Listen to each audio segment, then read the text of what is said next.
paingan hararedang bae hararedang bae jelema nu kurang pasrah teh ya eueuh ketenangan mantak hati ma'asom mah istimewa di zamanna anjeunna jadi panutan kabeh ngadengekeun ujangan anjeunna ngaca karena ucap jeung tingkah lantarannya nama geus bisa pasrah ka Gusti Allah. Bahasa pasrah teh bahasa urang, bahasa kita mah tawakal. Kita bisa bae urang ngomong tawakal tapi praktekna hese. Tawakal teh praktekna ya Allah.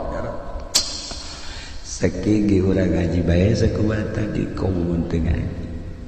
Sedegeun tingkat talada aya 3 hiji tawakal jeung urang naik saetik solihin wali taslim naik deui ka luhur tafwid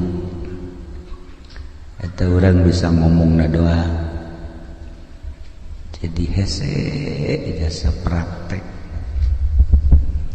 ditanya ki hati masom ieu bisa tenang ki hirup bangunna eueuh masalah boga rahasia naon ceknyana boga rahasia sadar 4 perkara hiji boga kasadaran bahwa rizki nukula wajib teuing kumaha ge moal ku batur lamun nukula mah nukula bae kajian di kota di kampung di gunung tetep bae nukula mah nukula bae geus lamun eta rezeki geus diatur ku Gusti Allah nukula moal ku batur atuh kula tenang ceuk eta urang ngomong mengenahan kan ya heuh bangunna ngeunaheun masa tapi eta praktekna isuk-isuk keneh waduh asana ku batur yeuh asana yeuh aduh lamun teu giat asana yeuh tah eta tah urang nah eta nu mantak ge tapi haran ku kotok asana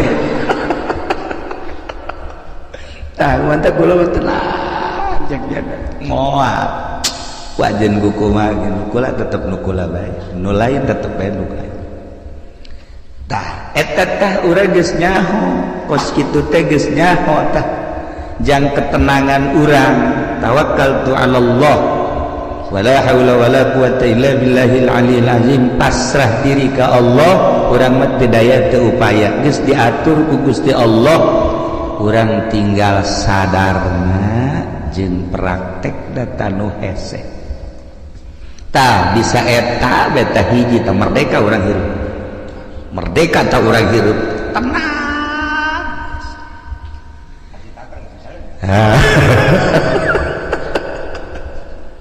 modalan kurang puluhan juta ratusan juta lai urang eueuh bagianana lain nambahan dan hutang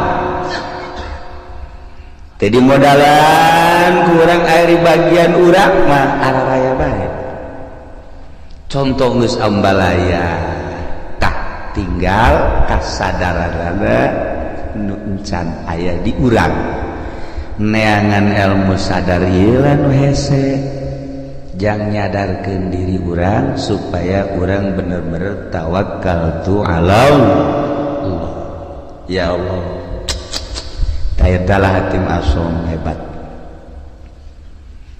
ditanya deui nomor kadua tina opat naon nomor kadua tina opat sadar bahwa perbuatan-perbuatan amal-amal nu dititah ku Allah moal bisa digantian ku batur kulantaran teu bisa digantian ku batur kula mah wayah beramal mah beramal wajib ku kumaha ge sebab ieu mah bagian kula moal kaganggu wayah maca Quran wayah maca sholawat wayah tahajud wayah salat duha homo eta mah salat anu 5 waktu mah kemudian puasa kewajiban haji pokoknya moal bisa diganggu sebab amal perbuatan teu bisa digantian ku batur kurang salat duha bae salat duha ulah-ulah 8 rakaat 4 rakaat dua aya bae teh nu ngajak bisnis tuh mah jadi bae eweh taku bisnis tah ji ieu urang berangkat ye non lantaran aduh ieu mah gede ieu keuntunganana ye coba deuk salat duha teh jadi teu bisa digantian teh padahal mah salat duha tah tungtung nama bisnis ngajejas salat duha henteu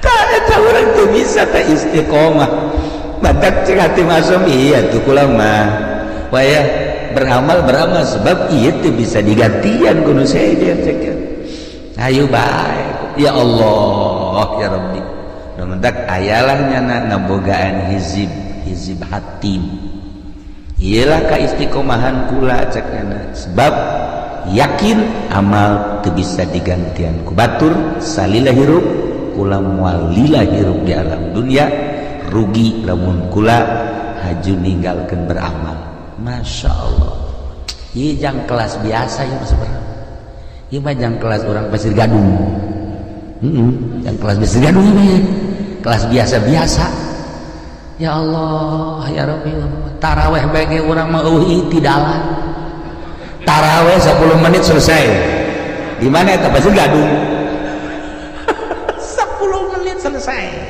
malah mah yang namanya Isa taraweh namanya Isa itu nama batur taraweh orang ngarokok goblok itu coba tah ieu beramal teh urang lalawara dipigawai ku dipegawena cantang tu jadi amal ya Allah ya Rabbi tah ieu nu kadua katilu naon nu katilu sadar bahwa maut eta bakal datang jeung datangna teh ngadadak henteu pernah aya surat heula kepada yang terhormat Lurah Miskar seminggu yang akan datang engkau akan dicabut dan menang bos gitu mata atuh henteu Lurah Miskarna keur di showroom pae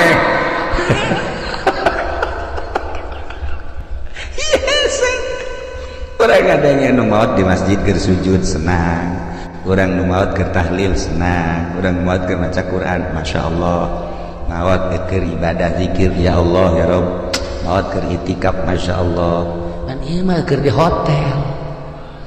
hotel Masya Allah di anu osok mandi aya uapan teh naon teh misal karana udah seri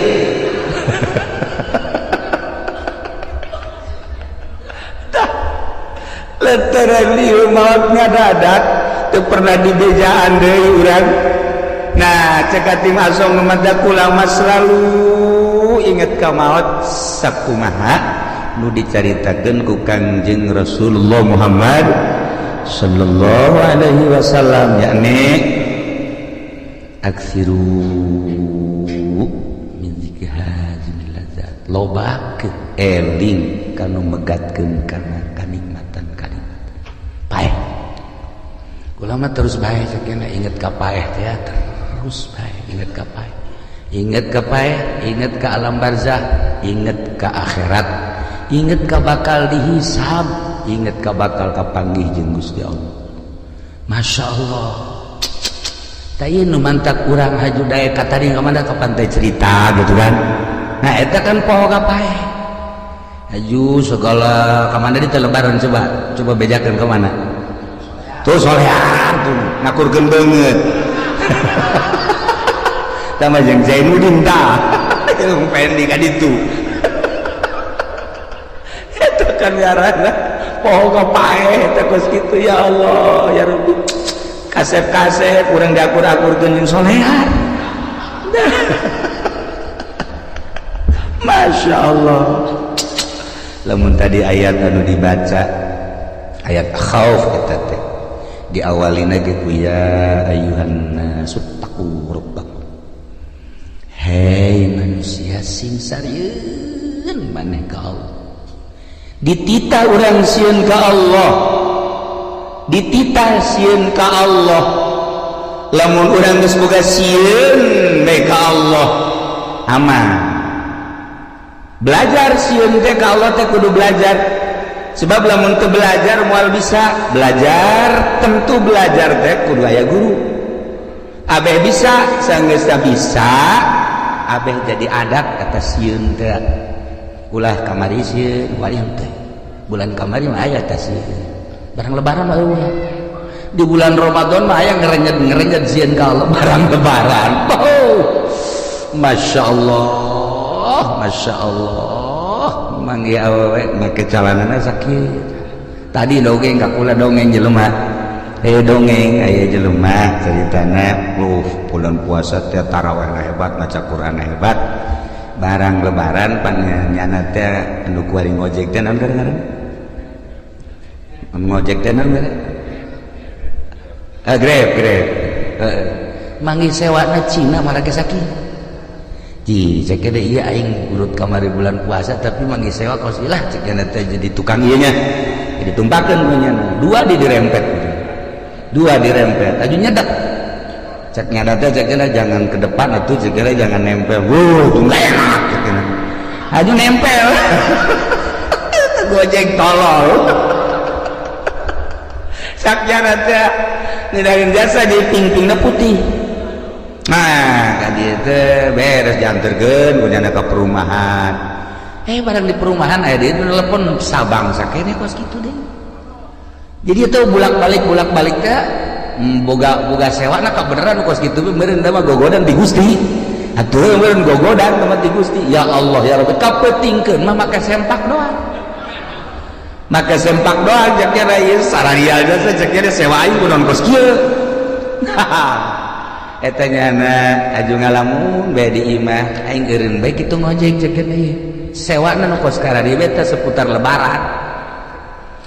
lebaran teh aku kamari mah aing cenah tarawih maca Quran aya ngarenjet teh sieun ka Allah barang boga sewa kos kitu dibere nomor SMS kalau bapak butuh nih nomor saya sial cek ieu nang tangan kieu cek tah ieu lah ngerenyet sieun teh lamun encan dipelajari ku urang bakal leeh bae sieun teh lamun ku urang teu dibisakeun bakal eleh bae sieun teh lamun ku urang teu diadatkeun atuh eleh bae cacak-cacak urang ye urang sok ngaraji bae sieun ku urang ka Allah buktina ngeridit ya terus bae bang aja terus bae Nela awewe atau kira-kira gelis aja telok kicep terus baik berarti kan sieun teh malah hook da ieu ittaqu rabbakum sing sarieun maraneh kabeh ka pangeran inna zalzalata sa'ati syai'un 'adzim geus dibejakeun sagede kumahana cik ahli bilagah mah ku pohara-poharana dina kiroh syai'un 'adzim saenya-nyana gunjlan genjongna dahsyatna kiamat eta teh syai'un 'adzim dijelaskeun kabelah dituna tazhalu kullu murdiatin amma arda'at yauma tarawnaha anjeun bakal neuleuh geula di poe kiamat eta jelema anu nyusuan pohok anak di mana indung pohok anak moal aya tetapi ieu mah dilucuteun bae dahsyat coba eta masyaallah tadhalu kullu murdiatin amma arda'at wa tadau kullu zati hamlin hamlaha nureureuh ngadadak ka juru nureureuh ngadadak brek ka juru geus acak-acakan geus acak-acakan masyaallah bahkan leuleuh jelema teh sukar wa mahum bisukar marabok singgolea padahal mah teu mabok teh naon teu mabok tenan eta kadahsyatan poe kiamat. Sabenerna mah kiamat eta di hareupeun urang. Kiamat eta di hareupeun urang. Di hareupeun urang teh kiamat kubro engke kiamat sugro bae. Nu tadi dicaritakeun teh. Maut, emang maut kumaha gitu? Dedeuleun nu ieu teh pan dirobah. Lah. Kajeun teuing molotot kieu ge di kieu-kieu teh ku urang di kieu-kieu wal bisa. Dirobah ku Allah dedeuleunana teh. Misalna urang misar maot teh. Misal molotot nya tah neuleun nu kamari ngabonceng si Mbak teh araya tadi kadeuleuh oh ieu cak urang misar teh ngajurus ka neraka jahanam kadeuleuh tah nu kamari teh ngabohong teh kadeuleuh nu kamari teh nipu teh kadeuleuh nu kamari naon deui urang misar coba sebutan coba kadareuleuh tah amal-amal urang anu bakal ngadorong urang ka neraka, amal urang nu bakal ngadorong ka sorga eta teh dibuktikeun eta teh lain teh dahsyat syai'un azim. Inna zalzalatas saati syai'un azim. Masyaallah ya. Ditungtungna nu mentak awalna ge tadi teh walakinnallaha mudan ya ayyuhan nasu taqu rabbakum horenganan walakin azaballahi syadid siksa Allah wah. Sakira-kira urang dideuleukeun ka siksa Allah setik bae cara neuleuna Kangjeng Nabi moal bisa seri-seri acan sa Kangjeng Nabi niscaya maneh careurik bae tapi urang mah paniat tenang-tenang bae nya urang mah kalem-kalem bae biasa bae deureuh nu ngorakeun mah ieu nu geus karorot ge biasa bae nu geus karorot malah main HP boga HP na ge 3 pan boga HP na ge 3 tenang da suka kamar teh lain nasbeh ngeuleuan WA-an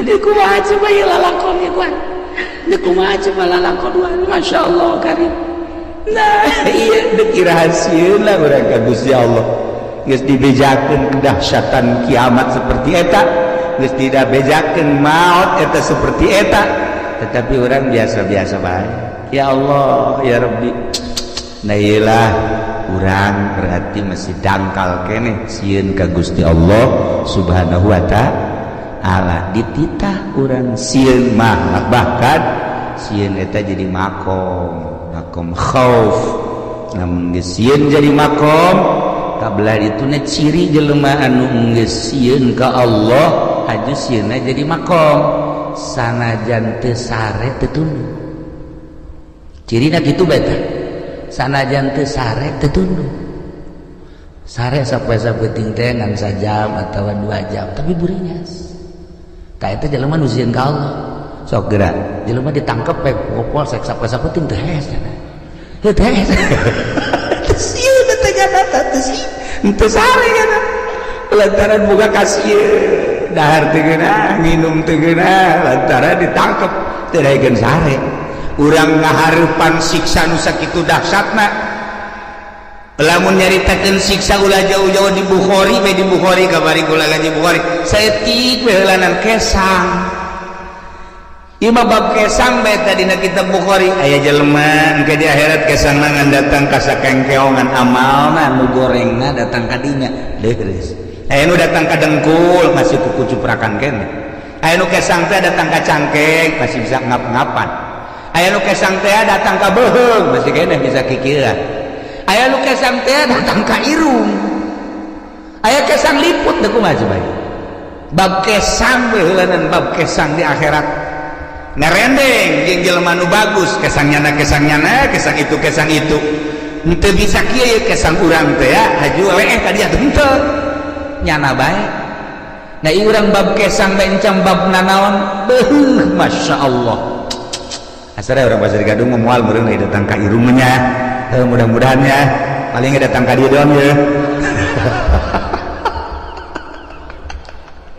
datang ka liput rada besar mah 1 meter tuh kaluhur cenah ta ieu bab kesang bae ge urang mantak tadi walakin azaballahi syadid supaya sieun ulah bab dipanggang, ulah bab dikulub, ulah bab ngerecek, ulah bab ngagolak, bab kesang bab kesang encan dikanarakakeun masih kena di mahsyar geus model kos kitu. Bab kesang walakin azaballahi syadid. Ya Allah, lain lalagana. Nailah hati masuk hebat jasa nya nama. Lantaran nu tadi teh eta hiji rezeki aing moal ku batur ieu teu tenang. Nomor kedua amal teu bisa digantian ku batur atuh aing mah beramal bae. Jamal kebel di alam dunia. Nomor katilu paeh anu ngabejaan yakni paeh yang ngadadak. Ih atuh aing mah terus bae inget ka paeh. Urang ningali almarhumah di dieu atuh pan biasa dongengna bisa biasa kene terus ngobrol kene dihudangkeun sahur batalagaan kene maksudna pajar hirup kene tapi ternyata kan teu aya. Nah coba eta seperti kitu kula ngadenge deui carita di Cikande tamu sok biasa ka imah atuh sehat bugar eueuh kumaha mentas keliling datang ka imah mau coba eta aju belaraja kamari cerita tamu sarua bae geus buka aju salat maghrib semal ka imah ngopi gitu terus kieu beli kursi kita ku pamajikan di taraweh pareng sewa ayo coba eta loba ya dongeng seputar gara-gara lebaran nu nyaritakeun maot ngadadak tidak maot ngadadak teh atuh teu kajahoan deui. Ya Allah ya Rabbi nah eta terjadi kabatur atuh ka urang wallahu a'lam. Aju terus itu nu nyaritakeun naon gara-garana kapal tibalik mah eta mapan berjamaah meureun maot mah ratusan jelema dan lain-lain sebagainya. Anu ka ditu nu ka Bogor teh aju cicing di sisi jalan, aju neuleuh cai mandi ka bawah ku cai. Tadi kuno yang irin segalanya. Meureun malakal maut geus kieu bae. Aing nungguan sia cek kada teh. Nah ieu. Nah, jadi lamun urang carita seputar sieun geus datang ka mana urang sieun ka Allah. Geus datang ka mana? Mantak carita Al-Qur'an nikmat urang paman zuhziha 'anil nar wa udkhilal jannata faqad faz wa bal hayatud dunya illa mata'ul ghurur. Jelema nu bisa ngajauhan neraka aju diasupkeun ka sorga, jauh tina neraka aju asup ka sorga etalah nu bahagia. Usahakeun ku urang ngajauhan tina neraka berarti larangan-larangan ti Gusti Allah ku urang jauhan, perintah-perintah Allah laksanakeun. Ieulah jelema nu faz. Wa mal hayatud dunya illa mata'ul ghurur, teu aya kahirupan dunia kecuali tipuan. Tapi urang mah teu ngarasa ya katipu ku dunia teh teu ngarasa. Teu daekeun ta urang teh boga perasaan bahwa dunia teh nipu ka urang teu daek. Malah urang mah cinta jasa karena dunia teu daek boga pikiran bahwa dunia teh penuh ketipuan. Aing asana katipu ya ku dunia. Henteu. Malah urang mah bobogohan bae jeung dunia teh. Geus lain bobogohan deui mencintai bahkan. Bakal lain mencintai deui leuwih dicinta naon ya? Resep cinta resep dunia teh ente bae urang teh boga pikiran dunia teh penuh tipuan masyaallah karim teu daekeun dah ya gitulah para jamaah kaum muslimin wal muslimat rahimakumullah. Terakhir ya hatim naon sih nu kaopat bakal mentak jadi tenang gitu nu kaopat boga perasaan sadar sasadar-sadarna bahwa Allah teh neuleukeun bae ka kula teu pernah sadetik henteu neuleukeun ka kula. Etalah cek hatim asom anu kula terus-terusan ibadah ka Gusti Allah, berbakti ka Gusti Allah, datang ka boga perasaan diri kula sorangan eueuh sebab terus bae dideuleukeun ku Gusti Allah. Teu pernah teu asa teu kadeuleuh Gusti Allah teh, jeung teu pernah asa teu dideuleukeun ku Gusti Allah.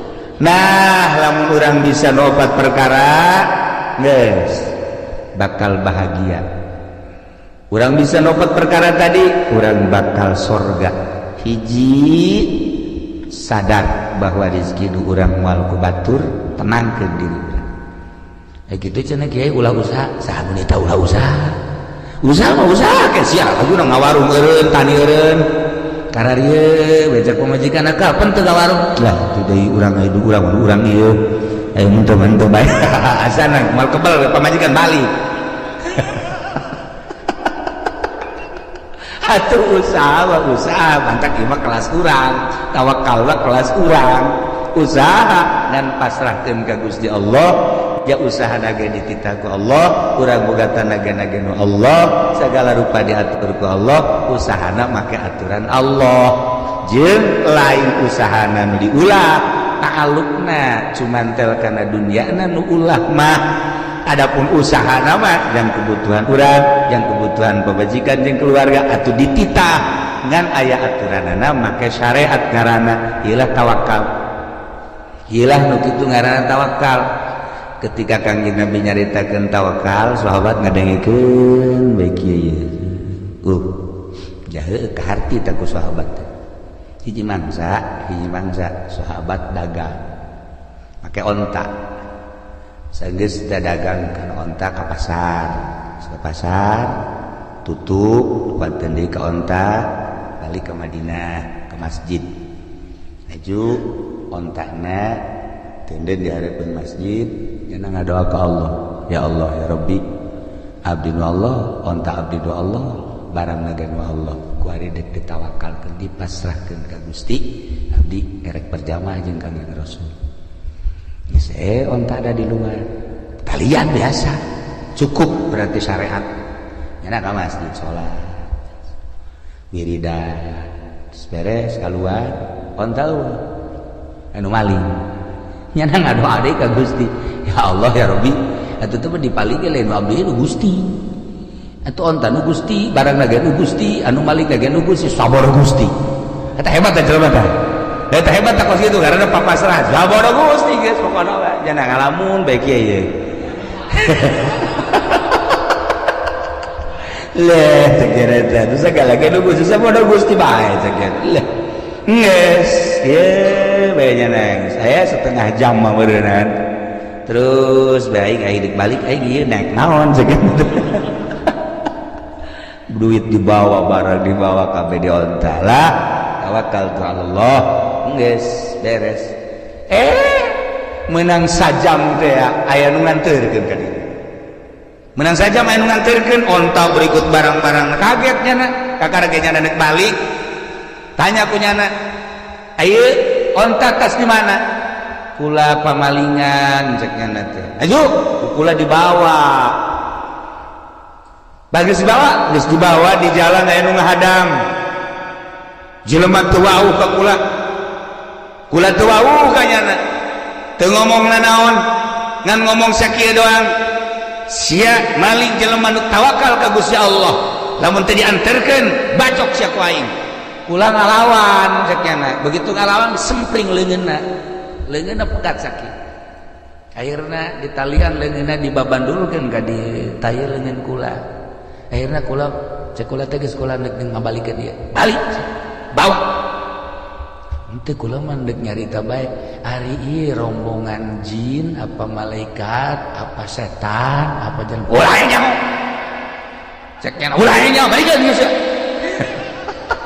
aduh aing teu meunang nyaho cek nyana ayeuna dibawa deui leungeun bari geus buntung sakieu nah jadi jelema nu tawakal teh bakal ditangtayunan ku Gusti Allah Subhanahu wa taala ajeun ku kumaha ge sok geura tawakal ka Allah nah ingat urang mah bisa ngan ngomong doang tawakal dan ari dek munggah haji be kakarak ngalengkah suku hareup atuhud bismillahirrahmanirrahim Allah wala haula sungut doang hate mah henteu pasrahkeun ka Gusti Allah hiji cek hatim asom rizki nu urang moal ku batur inget ka dongeng abah bae kukula sok didongeng-dongengkeun aya jelema keur ngadahar jagong teh begitu ngadahar jagong kakaraga datang ka dieu nah aya kotok jalak sia cek jelema teh watu eta diudang kotok jalak teh cepet geus teu beunang balik deui ka imah nah cek kana orang geus datang ka sumut ya lain rezeki mah pacokotok keur ngalamun bae ge nang 10 menit ngahanju-hanjunya aya jelema tetangga. Assalamualaikum. Waalaikumsalam. Menaon? Kula boga tangkal jagong di kulub ya jamang haji. Tadi gua indek di dahar. Sakena tadi pacokotok kan itu. Ya gua datang sapiring ya. Tah, ieu tawakal. Lamun urang napak kurang tawakal nu lain rezeki urang geus datang ka sumut ge ka dieu lain nu urang mah lain bae. Dasar nu urang kajenting jauh ti mana datang bae. Kula asok aya merenung setik. Aya urang Lampung datang ka imah. Masya Allah mawa kadu geus rapi jasa cucukan dibawa ke jalan sebelah tilu Niku salah kula maka dieu teh cenah ieu buka tangkal kadu di imah alhamdulillah amis saya ingat ka kiai cek cenah teh kula dibarasan kula mah nganterkeun doang ka kula deuk balik deui nganterkeun kadu ti Lampung nganterkeun ngan genep-genepna deui coba eta ya Allah ya Rabbi masya Allah yes jadi teh nyana balik itu bere ongkos bung jeung kula mah inget bae ka kiai beres kan dihitung gak aku lah pemajikan anak kabeh mantep ya pas dibukaan teh aya tamu udah beuki jasa ka kadu modal Ki Azizi gitulah tamuna maksudna babaturan deukeut jasa aja ye jadi keur buka kadu masya Allah ka hobi kula ye sakula teh anak pemajikan ge sebenarnya henteu tapi jangan milu nimbrung sa mobil eta teh panti lampu ka dieu maksudna mah jang kula jeung keluarga. Nah datang sa mobil kula ngan ka bagian 2 nyamplung. Nyana bae nu loba mah bener aja ku ngeuna amat ngeuna tolol sia. Tapi kulantaran rezekina beureunanan masyaallah. Atuh masalah rezekinya anak. Nah kos itulah Allah ngatur lamun ku urang di tapakuran pohara jasa. Di Lampung datang yang kula jol dibelah ya aya tamu anu akrab jasa tamuna barengan ngadahar siring sanyamplung Allah ngatur seperti eta ulah boga pikiran kieu ulah waka dibuka mah sebeuh meureun ulah boga pikiran kos kitu lantaran memang geus rezekinya anak nah lamun urang pasrah bahwa rezeki urang moal ku batur nu batur moal ku urang tenang. 2 amal mal bisa digantian ku batur anak itu urang kudu sigreg 3 maot eueuh nu ngabejaan ngada-ada kabeh ge maot mah dek datang nomor ka 3 Allah deuleukeun bae ka urang sadetik teu pernah teu deuleukeun bahasana ge laisa baini wa bainaka bainun antara anjeun jeung kaula cek Allah eueuh antara lantaran bi takum ku ayana kaula ku kaula maneh jumeneng wabi ku ayana kaula anjeun teh hirup dihirupkeun ku kaula diatur ku kaula laisa baini wa bainaka bainun antara kula jeung anjeun jeung Allah masa antara ngan anjeunna nu goloon cek Gusti Allah kunaon atuh teu boga perasaan deukeut padahal wa nahnu aqrabu ilaihi min hablil warid terjemahanana ana aqrabu min nafsika wa ana aqrabu min nutkika wa ana aqrabu min hablil warid kaula leuwih deukeut tibatan diri anjeun kaula leuwih deukeut tibatan omongan anjeun kaula leuwih deukeut tibatan hablil warid kunaon atuh maneh ngarasa jauh kanyahoan jauhna kok make jeung ngarumpak kana sagala rupa larangan kaula nu haram nu syubhat jeung sajabana berarti anjeun teu asa diperhatikeun kalayan inayah ti Gusti Allah alhamdulillah malam ieu khususna simkuring umumna urang sadayana kempal di tempat dina raraga anu parantos dicatet ku para malaikat raraga takziman wa takriman ngamulyakeun ngagungkeun kana dilahirkeunna junjunan alam Kangjeng Nabi urang Kangjeng Nabi Muhammad sallallahu alaihi wasallam nu malah mandar urang kenging syafaat mudah-mudahan nu kumpul di dieu khususna urang kejaga di akhirat di syafaatan ku kangjeng Nabi urang kangjeng Nabi Muhammad sallallahu alaihi wasallam. Simkuring ngahaja datang ka dieu malam ieu motifna dua. Nomor kahiji ngalayat ka RT Jiman. Kulantaran RT Jiman teh deket jeung Simkuring. Terutama pemajikanna. Sia maseri deui. Deket teh lain naon, sok pajar bogoh deh. Lain. Jadi jadi tukang urut. Jadi deket, alhamdulillah hubungan bilateral murut. Nah, alhamdulillahirabbil alamin. Malam ieu Simkuring ngahaja taziah ke RT Jiman, kurang bacakeun Fatihah ka anjeunna. Ila hadratir ruhi RT Jiman. Al-Fatihah. Bismillahirrahmanirrahim. Alhamdulillahirabbil alamin arrahmanir rahim maliki yaumiddin. Iyyaka na'budu wa iyyaka nasta'in. Ihdinas shiratal mustaqim. Shiratal ladzina an'amta 'alaihim ghairil maghdubi 'alaihim waladdallin.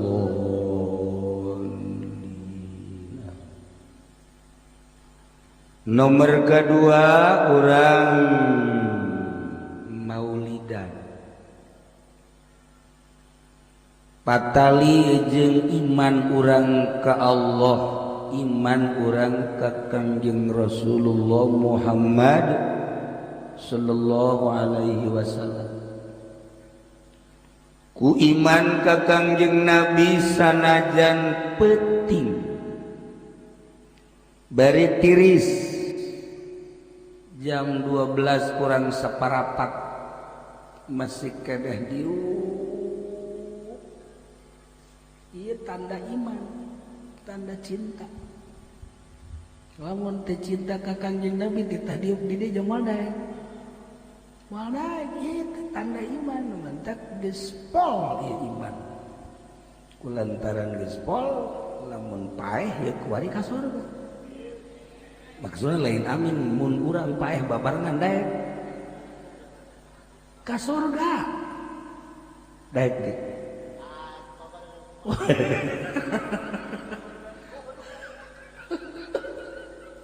Kuari mah kieu. Dibere umur 5 tahun deui tapi can karuhan ka sorgana. Jeung kuari mun paeh ka sorga, daekan kuari teh daekan ge. Ibat teh saya ngajawabna. Dek daun tuh panjang-panjang umur. Maksudna hayang naon? Tuh kan. Kangjeng Nabi diciptakan ku Gusti Allah. Ternyata orang jadi sabab kana ayana dunia. Oh.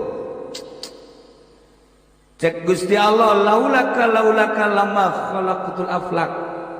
Lamun teu aya anjeun Muhammad, lamun teu aya anjeun Muhammad kula moal nyieun jagat raya. Mun eueuh Kangjeng Nabi moal aya Haji Rusdi. Mun eueuh Kangjeng Nabi moal aya Haji Adang. Mun eueuh Haji Rusdi moal aya Bijang Sinah. Bijang Sinah. Tah ieu lah. Kusabab aya Kangjeng Nabi, ayalah langit, ayalah bumi, ayalah urang. Nu paling indah aya sorga jeung aya neraka. Justru Kangjeng Nabi diutus ke alam dunia teh inna arsalnaka syahidan wa mubasysyiran wa nadhira wa da'iyan ila Allah wa sirajan munira wa da'iyan ila Allah bi'izni wa sirajan munira. Bu mantep. Teu wauh jeung Kangjeng Nabi na jarakna ge jauh ke Madinah. Teu wauh ka Kangjeng Nabi Kangjeng Nabi mah mulia urang mah hina.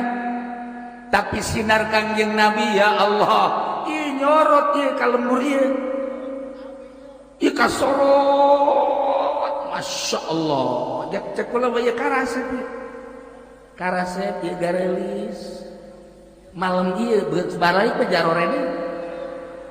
Jarorene itu sabab ieu bakal sorot ku sinar Kangjeng Nabi malam ieu jadi geulis. Tadi kita ditanya awe nangtung di ditu caka jero si geulis amat. Asli mah jore di. Lantaran kasorot ku sinar Kangjeng Nabi jadi geulis. Nah, malam ieu beungeut ieu sebenarnya mah beungeut asli apa lain sih. Di kadang karucem kieu ieu bangsa beungeut kredit ka jeung mah. Ya, tapi kasorot ku sinar Kangjeng Nabi kan tadi dibaca anta syamsun, anta badrun, anta nurun fauqa nurin, anta iksiru wa ghalib, anta misbahus sudur. Anta syamsun, Gusti anjeun teh wahai Muhammad bagaikan matahari, pohara. Anta badrun bagaikan bulan. Kangjeng Nabi na secara zahir geus teu aya, tapi sinar Kangjeng Nabi na nyorot ka dieu. Oh. Jadi cararaan. Caang ku lampu, caang ku iman. Caang. Kadeuleuh lah jelema sinar. Sinar Kangjeng Nabi mah ulah sambarangan. Gagah, bedas. Da ieu teh urang berkat sinar Kangjeng Nabi anu nyorot ka lembur ieu khususna, nyorot ka dada urang diuk simpul mengharapkan syafaat Kangjeng Nabi urang, Kangjeng Nabi Muhammad sallallahu alaihi wasallam. Kangjeng Nabi dilahirkeun ke alam dunia dibawa ku malaikat. Malaikat teh mawa Kangjeng Nabi diais ku malaikat, dibawa di masyriq ke maghrib, dibejakeun hada malihul kaun, hada Muhammad. Ialah Muhammad anu jadi keistimewaan, anu jadi keindahan, anu jadi harapan manusia. Eta teh ku malaikat dibawa, ternyata orang malaikat eta mampir di lembur ieu. Baheula teh mampir di dieu malaikat. Dibejakeun, heuy Haji Jamsinah. Bijamsinah jadi haji tancan. Encan. Bijamsinah, ye hadza malihul kaun wa hadza Muhammadun. Diterima ku urang di alhamdulillah. Ieu urang teh berkat malaikat baheula transit di kampung Cilongok di dieu wari karasakan ku urang. Masya Allah, ieu berkat sinar Kangjeng Nabi urang, Kangjeng Nabi Muhammad sallallahu alaihi wasallam. Sakicep malaikat di masyriq ka maghrib ngabejakeun bahwa ieu teh malihul kaun, ieu teh hadza Muhammad. Boga kaistimewaan Kangjeng Nabi teh diturunkeun ke alam dunia dek ngaroba sesembahan.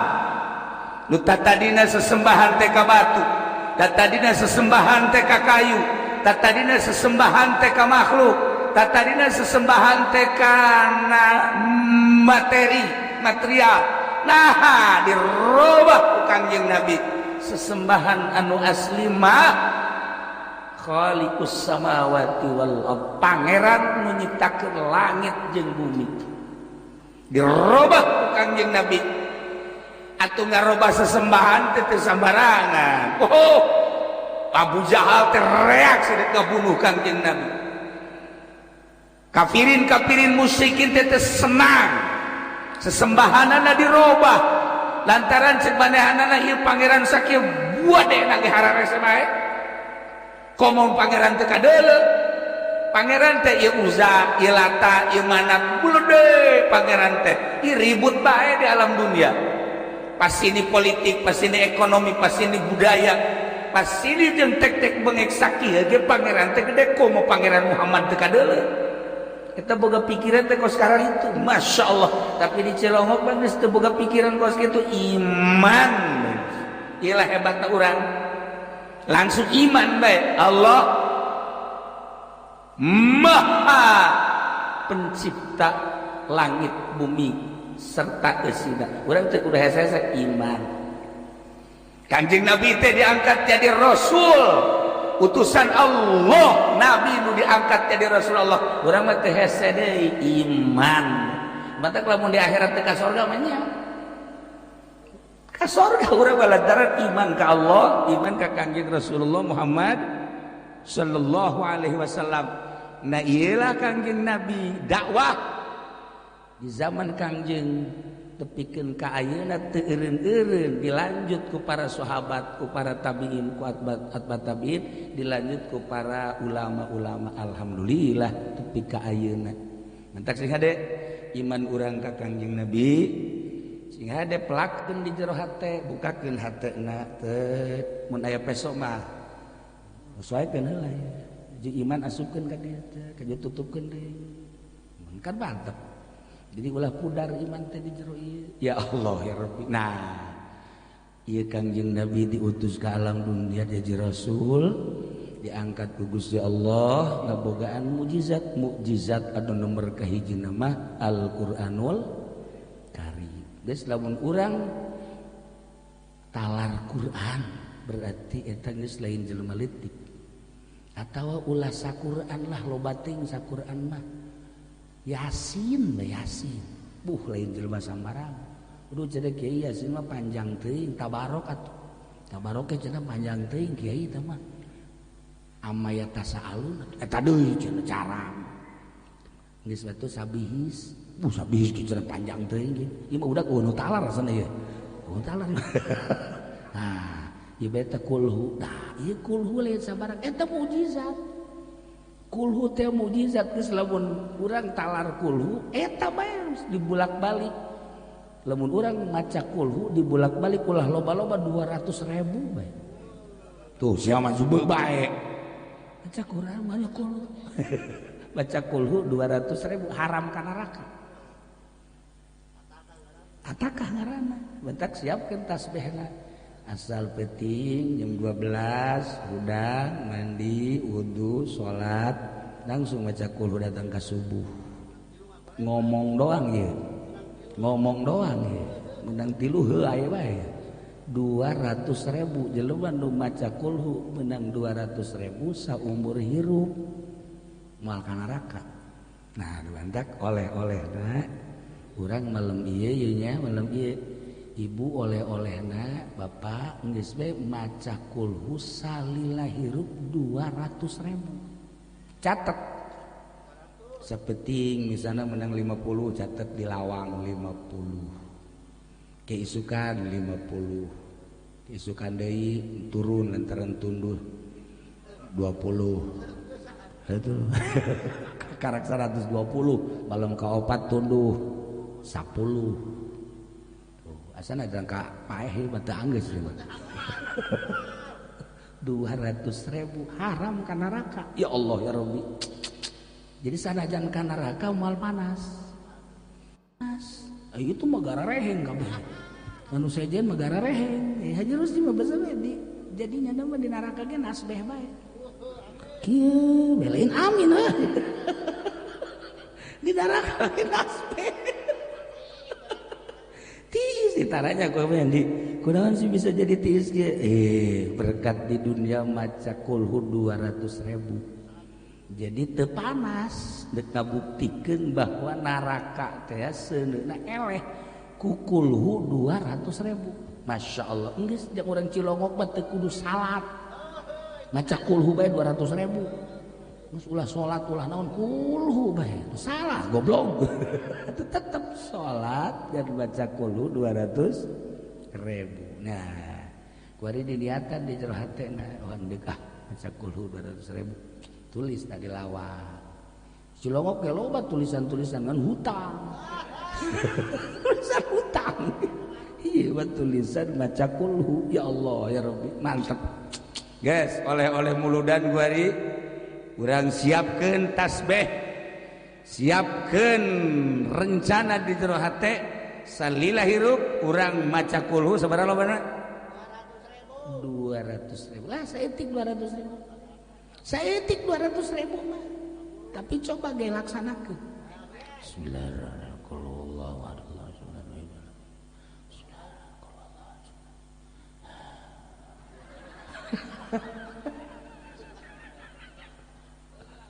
cak pamajikan ke haji ke mana sih teh sorangan tadi mah aya sorangan kieu waduh budak mabok kulhu ya teu kuat beda lamun urang nonton TV kieu bisa penting kuat tapi lamun urang maca kulhu ya maca kulhu 3 4 5 ieu kos aya aibonan we mata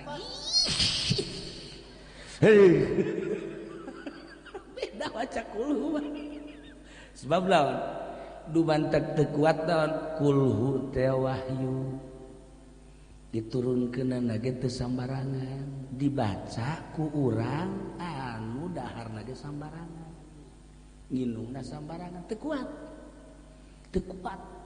jadi ndekna heuai geus urang siap kuari mah lamun maca kulhu terutama bapak-bapak kopi kopi gitu besi kopina kurang loba saember maksudnya kieu saember mah di lamun diinum ku urang sagelas-sagelas eta mah biasa lantaran ieu mah tunduhna rosa hulu diasupkeun dari mal tunduh teh mah gitulah para jamaah kaum muslimin wal muslimat rahimakumullah nyaritakeun Kangjeng Nabi indah sebab urangna iman tapi kadenge ku Kristen kadenge ku Yahudi benci urang mah nyaritakeun Kangjeng Nabi masyaallah ulidal habib wa khaduhu mutawarridun dilahirkeun Kangjeng Nabi pipina ya Allah ya Rabbi wa khaduhu mutawarridun hartina percis kos kembang mawar kumaha kembang mawar teh putih tapi aya beureum disebut beureum tapi aya putihan masyaallah etalah pipi Kangjeng Nabi begitu lahir teh percis kos kembang mawar khaduhu mutawarridu di deulina gersep mantak awewe kuari nurutan dimiti dibersihan heula terus dibersihan aja make hideung heula bola aju ka dina terus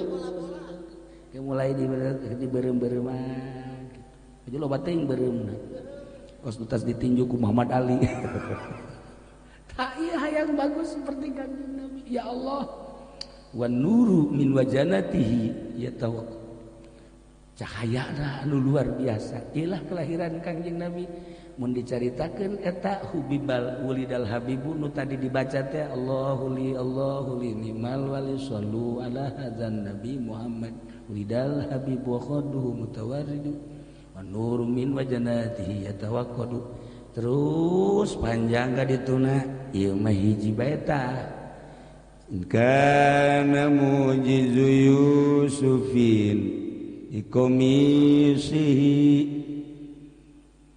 itu naon? Nu talar ieu budak dibawa ge.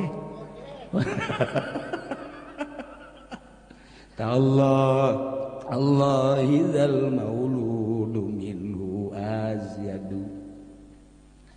Kangjeng Nabi dibere mujizat lain sakadar mujizat-mujizatan. Mun dicaritakeun mujizat-mujizat Kangjeng Nabi urang bakal tercengang.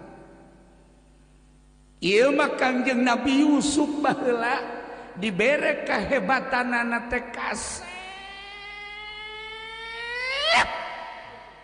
Kasep. Loba jelema awewe nu neuleuh Kangjeng Nabi Yusuf ku kasep-kasepna keur lapar jadi seubeuh. Gering neuleuh Kangjeng Nabi Yusuf cager. Di Cilongok jelema anu cager neuleuh Haji Rusdi gering. Dibalik ini adalah Kangjeng Nabi Yusuf teh cager kehebatan wajah Kangjeng Nabi Yusuf ibarat samangka dibelah dua sabelah ku Kangjeng Nabi Yusuf sabelah deui ku urang kabehan untung aya irungan ge urang, untung aya halisan ge urang. Kangjeng Nabi Yusuf mah sabelah ku sorangan. Geus moal aya dua Kangjeng Nabi Yusuf mah kasepna, tapi kasepna membawa fitnah. Kangjeng Nabi mah kasep tapi membawa damai. Kangjeng Nabi Yusuf mun dicaritakeun fitnahna datang ka dibunuh bebejana ku dulurna. Geus dibunuh padahal mah henteu. Diangkat di sumur, dibalangkeun ka sumur, dijual jadi abid. Geus kitu terus dibeli di kerajaan. Dipake kahayang deui ku Siti saha Zulekha. Siti Zulekha teh deui ieu teh ratu teh bogoh ka Kangjeng Nabi Yusuf lantaran kasep. Siti Zulekha nu sakitu jadi ratu kieu bae isuk-isuk geus biasana nyarap ieu mah asal ngeuleuk Kangjeng Nabi Yusuf teh cager. Kacaritakeun saminggu teu dahar teu gering teu naon. Teu gering teu naon. Nu gering ngeuleuk Kangjeng Nabi Yusuf teh jadi calalagur. Kasepna lain lalagaan. Seubeuh beuteung ngeuleun nu kasep. Pokos urang ngeuleun nu geulis, keur gering panas ngeuleun nu geulis cager. Covid ngeuleun nu geulis cager. Cager. Tapi lamun urang cager ngeuleun hajerus si Covid. Dibalik. Iya beda penyakit anyar-anyaran. Iklah Kangjeng Nabi Yusuf. Ieu mah keur carita kieu mah nyencerikan Kangjeng Nabi Yusuf bapakna nu ngaran Kangjeng Nabi Yakub alaihissalam cerik teureun-eureun datang ka penglihatanana pudar teu neuleuh. Masyaallah. Panjang mun didongengkeun ieu mah deuk caritakeun teh mukjizat Kangjeng Nabi Yusuf. Begitu Kangjeng Nabi Yusuf jadi raja di Mesir, kelaparan kan di negara mamana, nu boga gandrung korma kageteun sebab cek kakakna mah Kangjeng Nabi Yusuf teh geus maot korenganan jadi raja. Geus kieu we titip bae nya moal waka bisa manggihan bapak. Ku ari mah ieu bae baju komis dibulen bawa ka abah ka ditu. Di jalan kene masih jauh ka imah Kangjeng Nabi Yakub geus kieu bae sesegitan Yusuf geus ka abeuh cenah ieu ku abah padahal bajuna keur di jalan kene.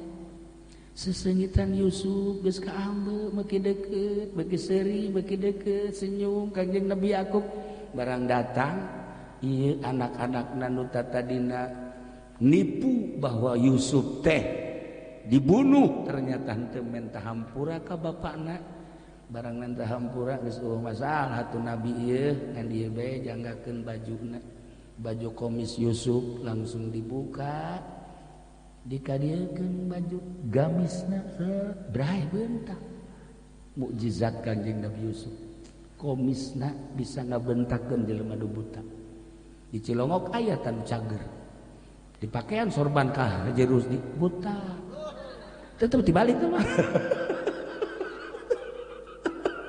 Masya Allah. Nah iyalah inkana mujizu Yusufin bi komisi lamun memang mujizat Kangjeng Nabi Yusuf ku komisna Masya Allah tallahi demi Allah zal mauludu ieu orok yakni Kangjeng Nabi Muhammad dilahirkan minhu azyadu leuwih tibatan mukjizat nu dibikeun ka Kangjeng Nabi Yusuf alaihis salam.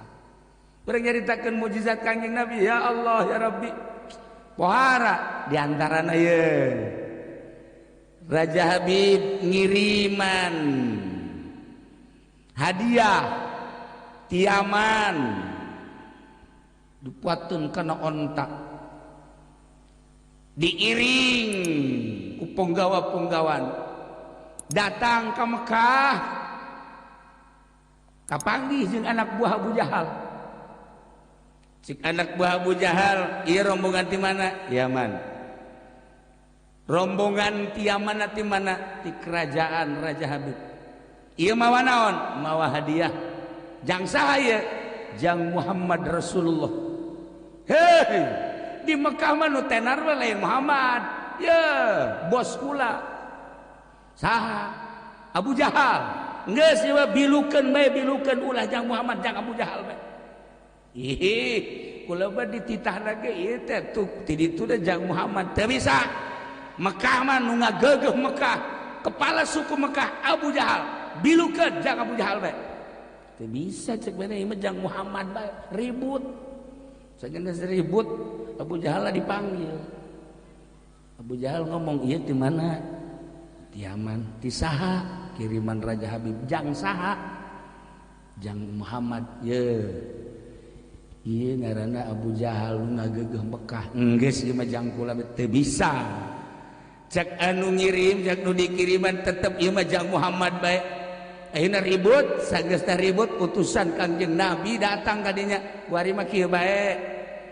Cek Kangjeng Nabi ulah hese-hese, isuk urang kumpul kabeh engke urang tanya onta, lamun eta onta ngomongna Jang Abu Jahal los Jang Abu Jahal. Tapi lamun eta onta ngomong Jang Muhammad berarti jang kula. Siap da Abu Jahal? Siap. Isuk orang kumpul hadiran seluruh Arab, seluruh orang Arab. Jadilah isuk teh kira-kira bangsa jam 8 ieu teh nanya onta. Beuh eta Abu Jahal langsung begitu boga perjanjian kitu langsung datang ke pangeran. "Pangeran, lata wayahna tuh kuari mah ulah cicing bae ngomong."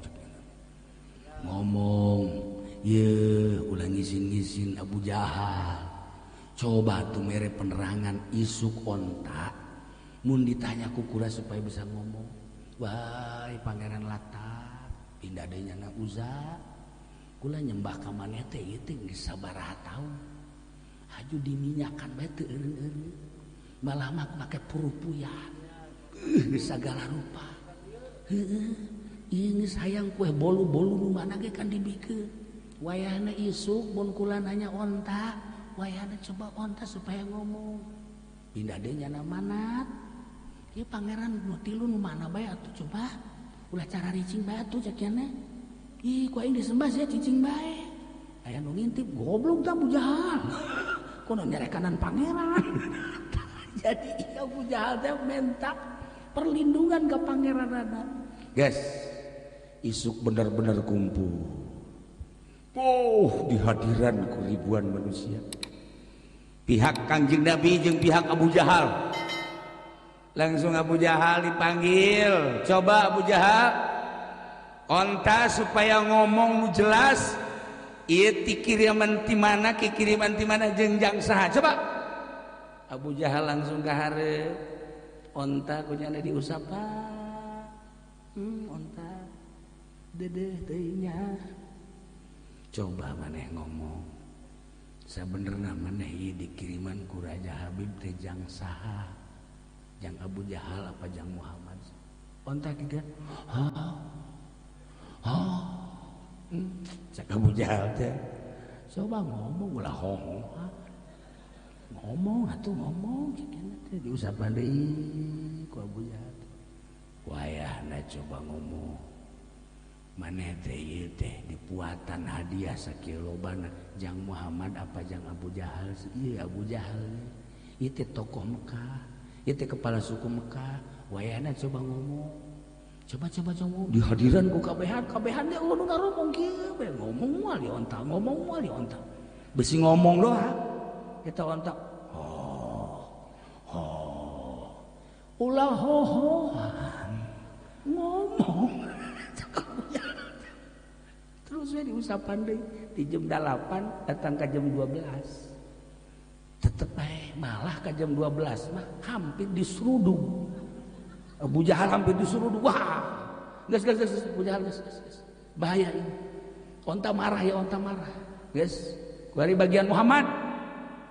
Abu Jahal geus kasangan isin luar biasa. Bagian Muhammad Kangjeng Nabi kahari. Onta kulan. Cakabehan teh geus bisa kulan. Ieu maneh ieu titah ka dieu ku saha? Ku Raja Habib di mana? Yaman. Maksudna ieu babawaan teh naon? Ieu hadiah. Hadiah jang saha? Jang anjeun wahai Muhammad Rasulullah. Ngomong ontak. onta ngomong, Masya Allah Karim, karak jelema kabeh kaget lantaran Kangjeng Nabi bisa ngomong jeung onta, ngobrol jeung onta. Haji Rusdi mah awewe ge ditanya teh ngomong, eta kurang hadiah puji eta. Hadiah maka ini roa itu ada asal. Atuh jangan onta ieu danya awewe bete teh ngomong ka onta. Pernah nyana ngomong ngajakan ngobrol ka ucing digegel. Nah iya para jamaah kaum muslimin wal muslimat rahimakumullah, eueuh jalan datangkan teu iman ka Kangjeng Nabi sebab Kangjeng Nabi ti mimiti dilahirkeun ge boga kaindahan anu luar biasa, di antarana wajahna berseri-seri, sinarna nembus kaluhur katingali balerea. Aya sinar naon sih ieu? Aya sinar naon sih? Padahal mah Kangjeng Nabi dilahirkeun sinarna mencuat kaluhur. Aju mujizat-mujizatna di antarana tadi onta bisa diajak ngobrol. Iyalah in kana mujizu Yusufin bikomisi, lamun bae mujizat Kangjeng Nabi Yusuf dengan komisna bisa nyagerkeun mata nu ngaran bapakna. Tallahi demi Allah zal mauludi ieu orok yakni Kangjeng Nabi Muhammad minhu azyadu leuwih tibatan eta. Dibawa ku Kangjeng Nabi hadiah teh. Saenggeus dibawa ditingali ku Kangjeng Nabi, Masya Allah ternyata emas segede kieu. Lain hiji 40 segede kieu. Di samping emas perak. Dibawa ku Kangjeng Nabi ka Jabal Abi Kubais. Kangjeng Nabi diburusutkeun ta emas kitu kene sutra-sutrana.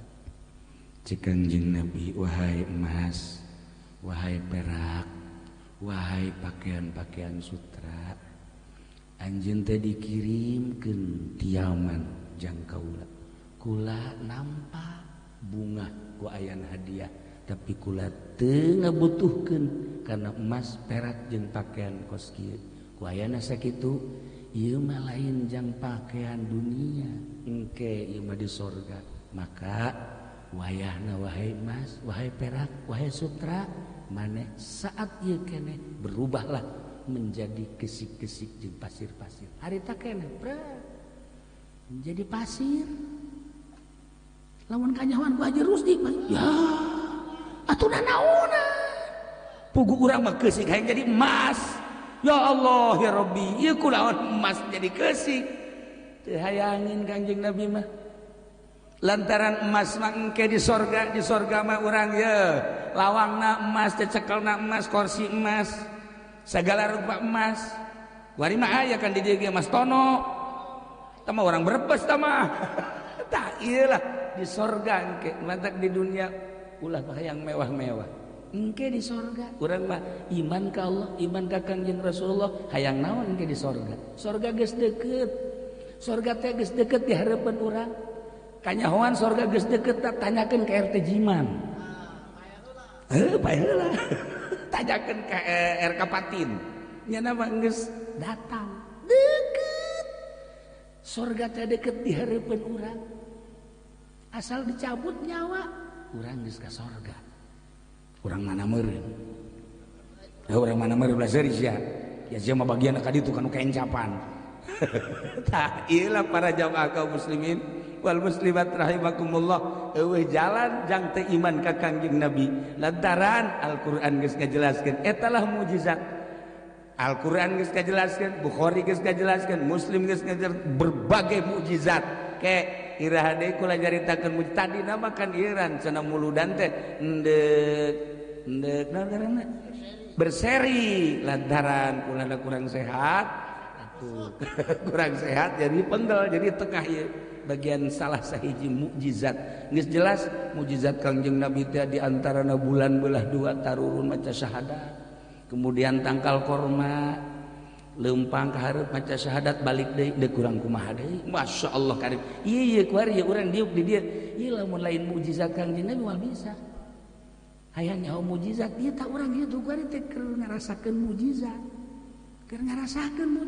begitu Kangjeng Nabi lahir ya Allah ya Rabbi jukut jararadi korma ngadadak buah diala teu beak-beak bubuahan aya eta Kangjeng Nabi lahir urang merayakeun bae tuh cau sok bade naon tuh ieu ngarayakeun sakigi ngarayakeun doang komo lahirna Kangjeng Nabi terus geus kieu bae cau nu mana ini berkatnya tuh kan kelahiran Kangjeng Nabi dirayakeun dalam bae setara rimbul masyaallah karim nah ieulah Kangjeng Nabi urang Kangjeng Nabi Muhammad sallallahu alaihi wasallam ulah kaget lamun di Prancis kuari keur dihina Kangjeng Nabi melalui film-film kartun henteu aneh emang Kangjeng Nabi mati baheula kos kitu moal kanyahoan gedena lamun eueuh nu ngahina kiai moal kanyahoan gedena lamun eueuh nu ngahina wali moal kanyahoan walina lamun eueuh nu mencaci maki lamun wali kanyahoan gedena setelah dicaci maki dicaci dimaki dicarekan tetep bae nyana maka Allah moal bendueun wali mah kanu nyaci maki geus riweuheun jelema anu nyeungseurikeun ka wali geus riweuheun jelema anu mencaci maki mangga bae disabodokeun malah dibageuran kara kanyahoan luhurna jelema kiai kitu keneh mantak lamun aya jadi kiai kakarake jadi kiai doang hajo dihina begitu dihina goblok beureun tinggal lain kiai mun tolol mun lain kiai teh mah kos kitu mah jawara mantak kaji umen nyaho jadi kiai nyaho henteu sebenarnya nah lamun dihina cicing jadi kiai mah tenang ulah ngalawan keur dicoba ku Gusti Allah sebab naon Kangjeng Nabi na baheula nu ngaran diciduhan mah geus sering nu ngaran diomongkeun mah geus sering dihina Kangjeng Nabi geus sering lamun Kangjeng Nabi na kos kitu atuh penerus Kangjeng Nabi ge moal teu kitu mantak moal aya jelema luhur tanpa dihina heula geus urang lamun hayang jadi jelema luhur dihina malah menta panghinakeun atuh aing atuh ulah kos kitu mah tah kos kitu mah ngaranna blow on nah ieulah para jamaah kaum muslimin wal muslimat rahimakumullah iyalah Kangjeng Nabi urang nu geus dicaci dimaki tegar bae biasa bae henteu bendu kanu nyaci kanu makina di antara akhlak Kangjeng Nabi seperti eta sebab Kangjeng Nabi teh diutus ke alam dunia ieu teh dek nyebarkeun akhlakul karimah urang sebagai umatna turutan Kangjeng Nabi ulah wakaku tatangga ulah wakaku batur urang saimah bae pasti pamajikan urang nyarekan ka urang kan tah urang lamun dicarekan ku pamajikan geus urang ingat ka Kangjeng Nabi bae geus carekan urang siap dagang henteu naon henteu kopi malulu lockdown malulu dahar hayang ngojeng henteu carekan kan urang Cilongok makan bahasana kos kitu tah lain Cilongok ieu Cilongok gandu Cilongok ieu mah lain kitu lain Cilongok ieu mah sopan di dieu mah di lembur ieu mah saropan bahasana ge masyaallah urang dicarekan asa dinyanyian bae kakak ulah gitu atuh tangeunaheun kos urang Karawang teh mah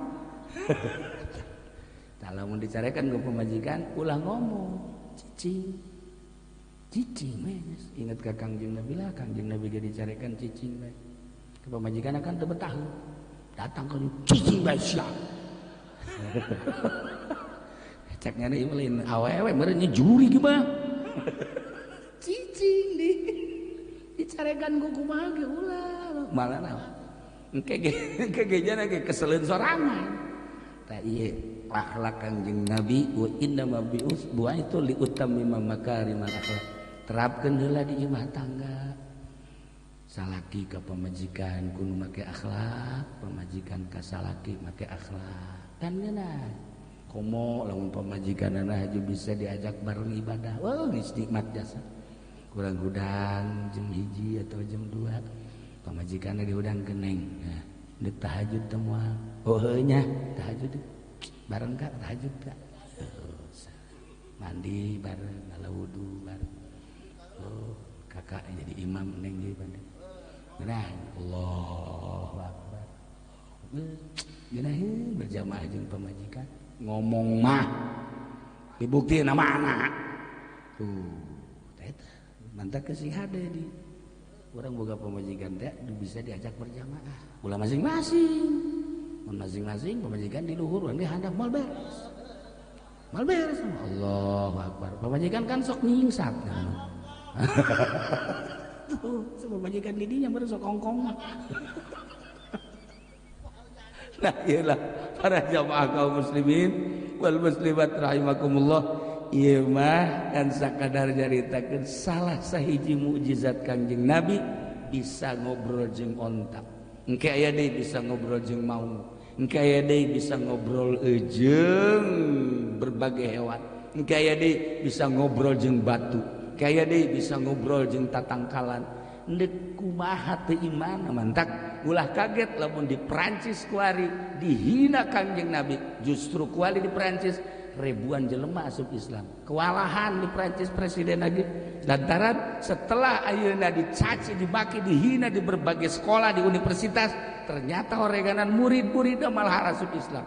Sabaraha pemain bola nu asup Islam, sabaraha kitu ngaranna penyanyi nu asup Islam, sabaraha budayawan nu asup Islam. Ayeuna ambalayah di Prancis mantak Presiden Prancis kuari cicing bae aneh cek manehna makin dicaci ngaran Muhammad makin loba nu asup Islam. Aya aturan asup Islam maca syahadat teh sakali 500 urang. Asup Islam rombongan, Masya Allah karim. Kitu kene di Moskow.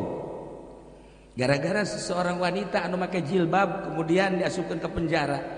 Disidang deui, tembak. Masya Allah, sebab etalah di Moskow kuari loba nu asup Islam. Ih, begitu di dieu urang Prancis kan marancung irungna. Umur 17, 18, 20 tahun ngareke jilbab kadi rapi. Asa hayang ka Prancis. Oh, maksudna lain naon. Eta bae dek survei gitu ka ditu. Atuh ku marancung resep gitu tah. Ya Allah, ya Rabbi. Ningali di Moskow di sarua. Di Soviet marancung arasup Islam. Masya Allah karim. Bahkan ayah penyanyi di Amerika Shirley eta teh kapan 3 tahun nyana teh silem eueuh kabar eueuh berita begitu muncul ayeuna ya Allah di publik nyana maca Quran didengekeun ku kabar rapih maca Quran encan kawin di umurnya kakarek 23 tahun besi hayang kan itu ke Amerika ngan geus dijamin moal daekeun urang keur carita seputar nu asup Islam Masya Allah ya. Nah iyalah naon eta hidayah datang sinar Kangjeng Nabi terus-terusan ulah disangka teh hihiberan ku ari Kangjeng Nabi teh ceuk bahasa sompral nama ieu teh ku ari teh urang teh dihadiran ku Kangjeng Nabi di deuleu ku Kangjeng Nabi aya nu nyebut-nyebut ngaran aing ceuk Kangjeng Nabi ieu di Cilongok coba barang deuleu oh kadeuleu tuh Haji Adang tuh Rajib tuh tos oh tadi Rajib wah kadenge salebur Cilongok ka we atuh Masya Allah 2 menit deui pegang asana eta geus bisa moal narik kurode. Nah iyalah para jamaah kaum muslimin wal muslimat rahimakumullah urang sambil hiburan ku cinta ka Allah cinta ka Kangjeng Nabi Muhammad sallallahu alaihi wasallam. Nah ieu mah ala kadar hiji taziah ka RT Jiman nomor kaduana urang ngagungkeun ka Kangjeng Nabi Muhammad sallallahu alaihi wasallam atawa dibalikeun nomor kahiji nama maulidan nomor kadua nama takziah sakitu bae ala kadar bari heureuyan ge ke urang lanjut deui mun sehat kula malam naon malam Senin nya orang lanjut ke nyaritakeun mukjizat nu leuwih hebat deui aya hiji awewe bakalna ieu mukjizatna eta awewe teh gering Masya Allah eta kaleutik awakna nah engke geus diobat tadano ge teh cager kene we ke bakal dilanjut di ditu ieu rame ujarana. Kitulah para jamaahnya dicukupkeun sakieu urang ngadoa ngecukupkeun sakieu aya keneh tah lain maksudna acarana eueuh doa Allahumma shalli wa sallim ala sayyidina Muhammadin fil awwalin wal akhirin wa barik wa sallim wa radhiyallahu ta'ala an sadatina ashabi sayyidina Rasulillah ajma'in ya Allah ya rabbal alamin Allahumma arham ummat sayyidina Muhammad Allahumma ajbur ummat sayyidina Muhammad Allahumma aslih ummat sayyidina Muhammad Allahumma farrijan ummat sayyidina Muhammadin sallallahu alaihi wasallam Allahumma anfa'na bima 'allamtana wa 'allimna ma yanfa'una wa zidna ilman wa yaqinan وزدنا علما ويقينا وزدنا علما ويقينا والحمد لله على كل حال ونعوذ بالله من كل حال أهل النار ربنا تقبل منا إنك أنت السميع العليم وتب علينا إنك أنت التواب الرحيم وصل وسلم على جميع الأنبياء والمرسلين والحمد لله رب العالمين. Ingat amanat maca kulhu 200. Wallahul muwaffiq ila aqwamit thariq. Wassalamualaikum warahmatullahi wabarakatuh.